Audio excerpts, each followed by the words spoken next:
வணக்கம். ஒரு தீப்பொறி பிரதான செய்திகளுடன் இணைந்திருக்கின்றோம். உங்களோடு இணைந்திருக்கும் நான் சகாயுதவன் ஹேமதேவன். முதலில் தலைப்புச் செய்திகள். கலஹிடியாவ பகுதியில் இடம்பெற்ற விபத்தில் 3 உயிரிழப்பு. விலங்குகளை வேட்டையாடிய கும்பல் சிக்கியது. மட்டக்களப்பு இருதயபுரம் திரு இருதயநாதர் ஆலயத்தில் இரத்த தான முகாம் நடைபெற்றது. சமல் ராஜபக்ஷ பிரதேச சபை தேர்தலில் போட்டியிட உள்ளதாக தெரிவிப்பு. கனடாவின் புதிய பிரதமராக மார்க் கார்னி தேர்வு. தொடர்பென உள்நாட்டுச் செய்திகள். கலஹிட்டியாவை பகுதியில் முச்சக்கர வண்டியும் பேருந்து மோதிய விபத்தில் சிறுமி உட்பட 3 பெண்கள் உயிரிழந்துள்ளனர். மாதம்பே கலஹிடியாவ பகுதியில் முச்சக்கர வண்டியும் பேருந்தும் மோதிய விபத்தில் ஒரு சிறுமி உட்பட 3 பெண்கள் உயிரிழந்துள்ளனர். விபத்து நடந்த தருணத்தில் முச்சக்கர வண்டியில் சாரதி உட்பட 9 பேர் பயணித்ததாக போலீசார் தெரிவித்தனர். சம்பவத்தில் 32, 36 மற்றும் 1 வயதுடைய மினுவாங்கோடு மற்றும் ராகம பகுதிகளை சேர்ந்தவர்களே மரணித்துள்ளதாக போலீசார் தெரிவித்தனர். மேலும் விபத்தின் போது காயமடைந்த முச்சக்கர வண்டி சாரதி உட்பட 2 ஆண்கள், சிறுவர்கள் 2 மற்றும் 2 சிறுமிகள் காயமடைந்து சிலாபம் வைத்தியசாலையில் சிகிச்சைக்காக அனுமதிக்கப்பட்டுள்ளனர். தலவில தேவாலயத்தில் வருடாந்திர திருவிழாவில் கலந்து கொண்டு வீடு திரும்பிக் கொண்டிருந்த போது நேற்று மதியம் இந்த விபத்து நிகழ்ந்ததாக போலீசார் தெரிவித்தனர். சம்பவம் தொடர்பாக பேருந்து சாரதி கைது செய்யப்பட்டுள்ளதுடன் மாதம்பே போலீசார் மேலதிக விசாரணைகளை மேற்கொண்டு வருகின்றனர். விலங்குகளை வேட்டையாடிய கும்பல் சிக்கியது. விலங்குகளை வேட்டையாடியதற்காக 6 சந்தேக நபர்களை பேராதனை போலீசார் துப்பாக்கிகள், வெடிமருந்துகள் மற்றும் பிற உபகரணங்களுடன் கைது செய்துள்ளனர். இந்த சந்தேக நபர்கள் நேற்று காலை விலங்குகளை வேட்டையாடுவதற்காக யஹலதென பிரதேசத்திற்கு சென்ற அப்பகுதி மக்களால் பிடிக்கப்பட்டு போலீசாருக்கு தகவல் வழங்கப்பட்டுள்ளது. அதன்படி பேராதனை போலீஸ் நிலையத்தில் இரவு ரோந்து பணியில் ஈடுபட்டிருந்த அதிகாரிகள் சம்பந்தப்பட்ட இடத்திற்கு சென்று பார்வையிட்ட போது சுட்டுக் கொல்லப்பட்ட ஒரு பன்றியும் விலங்குகளை வேட்டையாட ஜீப்பில் வந்த 6 பேரும் இருந்துள்ளனர். அதன்படி சந்தேக நபர்களிடம் போற 12 ரக தோட்டாக்கள் 3, ஒரு கோடாரி, ஒரு கை துப்பாக்கி, 2 டிராகன் விளக்குகள் மற்றும் ஒரு கத்தியுடன் கைது செய்யப்பட்டுள்ளனர். கைது செய்யப்பட்ட சந்தேக நபர்கள் 28 முதல் 71 வயதுக்குட்பட்ட மாவதகம பகுதியை சேர்ந்தவர்கள் ஆவர். மேலதிக விசாரணையின் போது பேராதனை போலீஸ் நிலைய அதிகாரிகள் யஹலதென பகுதியில் வீதியோரத்தில் உள்ள ஒரு காட்டு பகுதியில் மறைத்து வைக்கப்பட்டிருந்த 12 ரக போர் துப்பாக்கியை கண்டுபிடித்தனர். சந்தேக நபர்கள் கைது செய்யப்பட்டமை தொடர்பில் பேராதனை போலீஸ் நிலையம் மாவதகம போலீஸ் நிலையத்திற்கு தகவல் தெரிவிக்க நடவடிக்கை எடுத்துள்ளது. பேராதனை போலீசாரும் மாவதகம போலீசாரும் மேலதிக விசாரணைகளை மேற்கொண்டு வருகின்றனர். மட்டக்களப்பு இருதயபுரம் திரு இருதயநாதர் ஆலயத்தில் இரத்த தான முகாம் நடைபெற்றது.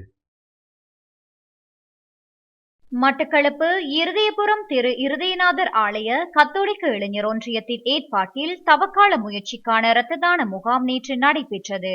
இருதயநாதர் ஆலய கத்தோலிக்க இளைஞர் ஒன்றியத்தினரால் 16வது வருட காலமாக முன்னெடுக்கப்பட்டு வரும் இம்மனிதாபிமான செயற்பாடானது ஆலய பங்கு தந்தை அருட்பணி சி.வி. அன்னதாஸ் அடிகளாரின் தலைமையில் நடைபெற்றது. ஆலய மண்டபத்தில் இடம்பெற்ற இரத்த தான நிகழ்வில் மட்டக்களப்பு போதனா வைத்தியசாலை இரத்த வங்கி பிரிவின் வைத்தியர் சி. விவேகானந்தன், இரத்த வங்கி ஊழியர்கள் மற்றும் தாதிய உத்தியோகஸ்தர்கள் ஆகியோர் கலந்து கொண்டு குருதி சேகரிப்பில் ஈடுபட்டனர். இதன்போது இருதயபுரம் கத்தோலிக்க இளைஞர் ஒன்றிய உறுப்பினர்கள் மற்றும் இருதயபுரம் பங்கு மக்கள் என 46 குருதி கொடையாளிகள் குருதி கொடை வழங்கியிருந்தமை குறிப்பிடத்தக்கது.